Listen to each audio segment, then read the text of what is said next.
300, 400, 500, 600%.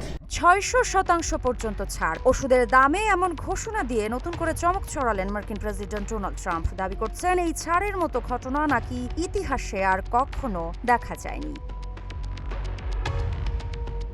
বিভিন্ন সংবাদ মাধ্যমের বরাতে জানা যায়, ক্যাম্পে ডেভিডে মন্ত্রিসভার বৈঠকে ট্রাম্প জানান, একসময় যেসব প্রেসক্রিপশন ওষুধের দাম ছিল আকাশ ছোঁয়া, এখন সেগুলোর দামে 300, 400, এমনকি 600% পর্যন্ত পার্থক্য দেখা যাচ্ছে। তার মতে এমন কিছু কেউ আগে কখনোই শোনেনি। এরপরই আরও বড় বিস্ফোরণ। ট্রাম্প জানান, জার্মানি, ফ্রান্স ও যুক্তরাজ্য সহ কয়েকটি দেশের সঙ্গে সরাসরি কথা বলেছেন তিনি। বার্তা ছিল একটাই, ওষুধের দাম কমা না হলে অপেক্ষা করছে মোটা অঙ্কের শুল্ক। ট্রাম্পের দাবি, শুল্কের হুমকির পর সেই দেশগুলো শেষ পর্যন্ত সহযোগিতায় রাজি হয়েছে। যদিও এই দাবির পক্ষে তিনি কোনো বিস্তারিত তথ্য বা পরিসংখ্যান প্রকাশ করেননি। তবুও প্রশ্ন থেকে যায়, সত্যিই কি ট্রাম্পের চাপে বদলে গেছে বিশ্বের ওষুধের বাজার, নাকি এটি কেবল আরেকটি সাহসী রাজনৈতিক দাবি?